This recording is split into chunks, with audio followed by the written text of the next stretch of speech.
The Columnar data store architecture organizes table data by column rather than by row. This design choice yields improved compression ratios and reduces disk I/O overhead during analytical queries that access only a subset of columns. The store maintains column major ordering through a series of fixed-width segment files, each containing up to 1 million entries. Segments are immutable once written and referenced by a central metadata index that tracks segment boundaries, row counts, and compression codec information. Compression codecs are applied independently to each column segment. The store supports 4 primary codec families: delta-of-delta encoding for monotonically increasing sequences, bit packing for low cardinality integer columns, dictionary compression for string columns with repeated values, and run length encoding for sparse columns with extended identical sequences. Each segment header includes a codec identifier and parameters. The codec selection is determined at segment creation time based on observed data patterns during bulk load operations. Column segments contain no row identifiers or null bitmaps in the primary data structure. Instead, null information is stored separately in a sparse representation that maps row offsets to null status flags.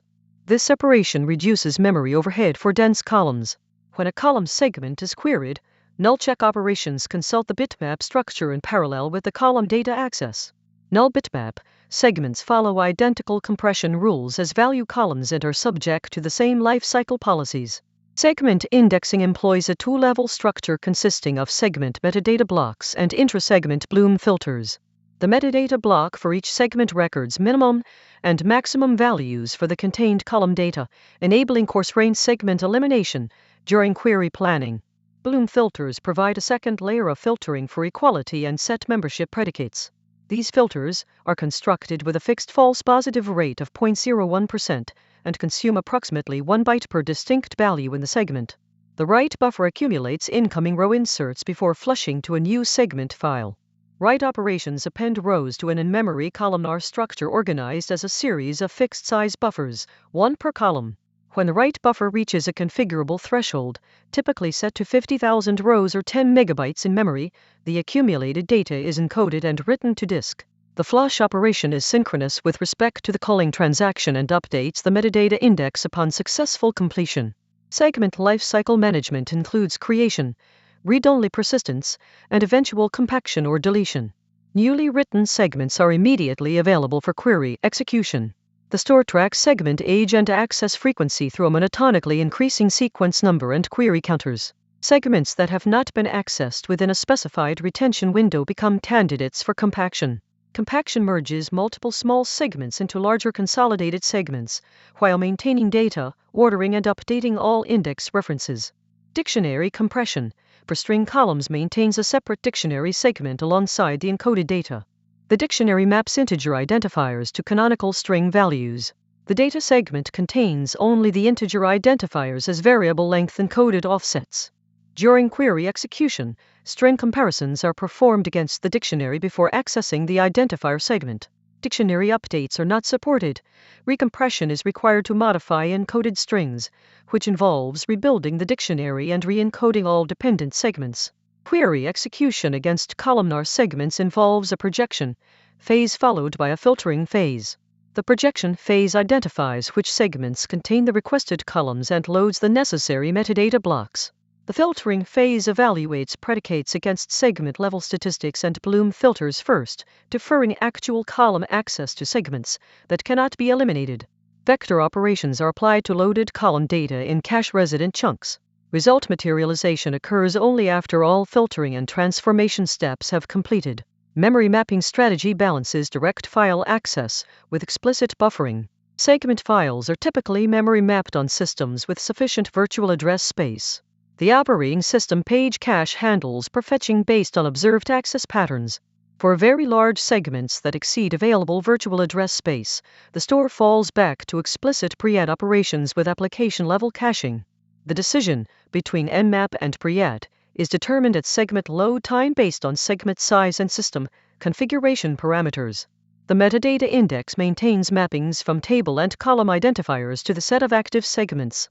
Index entries include segment file paths, row count ranges, creation timestamps, and reference counts for concurrent access tracking.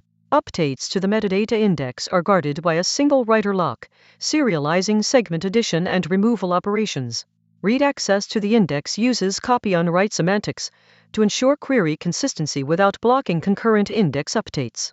The metadata index persists to a log file on each update. Predicate pushdown optimizations reduce data movement between query layers. Comparison predicates are evaluated at the segment level, whenever possible, using only segment statistics and Bloom filters. Join predicates are pushed to the lowest applicable query operator. Aggregation predicates are partially computed during segment scan operations. The query planner generates a physical execution plan that explicitly represents these pushdown operations as distinct plan nodes with specific input and output schemas. Concurrent write operations are serialized at the segment level. Multiple write requests queue at the write buffer, acquiring exclusive access in first-in first-out order. This serialization prevents concurrent modification of the same column buffers. Read operations observe committed segment versions and the current write buffer through a consistent snapshot mechanism. Transaction isolation is provided through multi-version concurrency control. Each transaction views a specific metadata index snapshot determined at transaction start time. Segment compaction strategy uses a time threshold approach combined with size-based heuristics. Segments older than 30 days are marked for compaction regardless of size.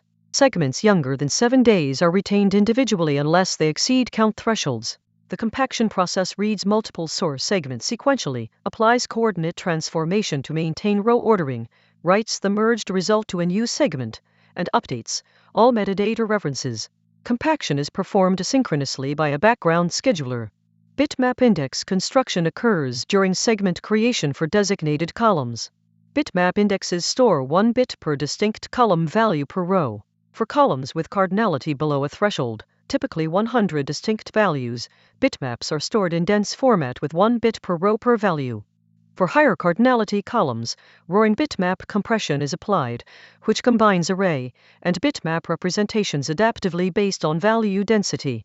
Bitmap indexes are optional and selected at table definition time. Failure recovery utilizes the metadata log and segment commit points.